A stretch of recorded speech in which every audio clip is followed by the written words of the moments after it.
আসসালামু আলাইকুম। কেমন আছেন সবাই? আশা করি আল্লাহর রহমতে সবাই ভালো আছেন।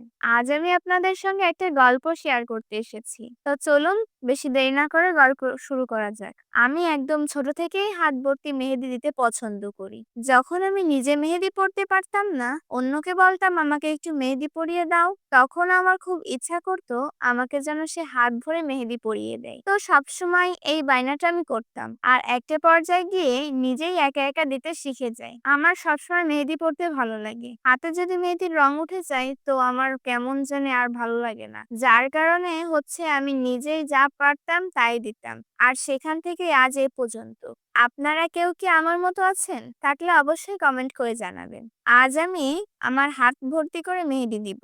এক কথায় হাতের কোথাও কোনো অংশে ফাঁকা রাখবো না। তো প্রথমে আমি সেই আমার প্রায় যেটা প্রথম হাতে বর্ডার করে নিই, দেন রোল করে যেই ডিজাইনটা হয় ওইটা আর কি। এই ডিজাইনটা আশা করি সবাই পারেন। আর কম বেশি এমন ডিজাইন সবাই হাতেও করেছেন। আর এরপর ঘন্টির মতো নিচ থেকে আমি পাতা পাতা মতো দিয়ে দিব। আমি সবসময় চেষ্টা করি আমার নিজের মনের মতো করে মেহেদি পরার। আমার কাছে যদি কখনো কেউ আসেও আমি তাদেরকে ঠিক তেমনটাই চেষ্টা করি আমার মন মতো করে দেওয়া যায়। যদি কারোর কোনো রেফারেন্স পিকচার থাকে সেক্ষেত্রে বিষয়টা ভিন্ন। মানে ক্লায়েন্ট যদি আসে তারা যেটা আমাকে করে দিতে বলে আমি সেটা চেষ্টা করি। তবুও তার মাঝে কিছু নতুন রাখার চেষ্টা করি। কারণ হুবহু কারোর কাজ কপি করা আমার ভালো লাগে না। এরপর হাতে আমি বক্সের মতো করে সেটাকে ভরাট করে নিব।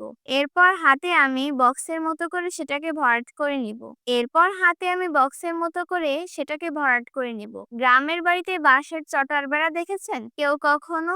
বা হচ্ছে বেতের পার্টি ডিজাইন কিছুটা ঠিক তেমন প্যাটার্নের উপরে আরো কিছু পাতা দিয়ে আমি টোটালি এটাকে ভরাট করে দিব। মানে আমি চাচ্ছিলাম না হাতে কোনো অংশে খালি থাকুক। হাত ভর্তি করে মেহেদি পড়তে না খুব ভালো লাগে। কারণ একটু চিন্তা করে দেখেন, আমরা যারা এই অর্গানিক মেহেদি ইউজ করি হাতে লাল রংটা হয় দেখতে কি চমৎকার লাগে তাই না? আর মাশাআল্লাহ আমাদের মেহেদির রং খুবই ভালো। যাই হোক, মোটামুটি হাতের নিচের অংশটা শেষ হলে আমি হাতের উপরের অংশটায় আসব। উপরে প্রথম আমি আমার জাতীয় ডিজাইন অর্থাৎ ফুল করে নিব।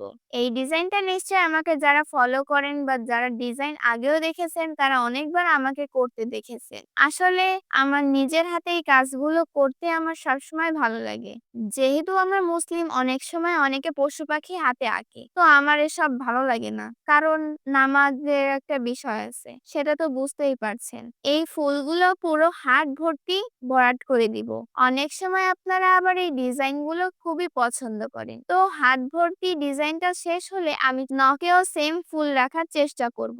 মানে হাতের তালু আর হচ্ছে নখেরটা সেম রাখলে দেখতে ভালো লাগে। তাই আমি নখের গুলো ছোট করে ফুল দিয়েছি হাতের ডিজাইনের সঙ্গে ম্যাচ করে। হাতের নিচের অংশ ডিজাইনটাও আমি আঙুলে রেখেছি। এইভাবেই আমার সম্পূর্ণ কাজটা শেষ করেছি। আজকের ভিডিওটা আপনাদের কাছে কেমন লেগেছে? ভালো লাগলে অবশ্যই আমার চ্যানেলটিকে সাবস্ক্রাইব করে পাশে থাকবেন। দেখা হবে পরবর্তী কোনো ভিডিওতে। সে পর্যন্ত ভালো থাকবেন। আল্লাহ হাফেজ।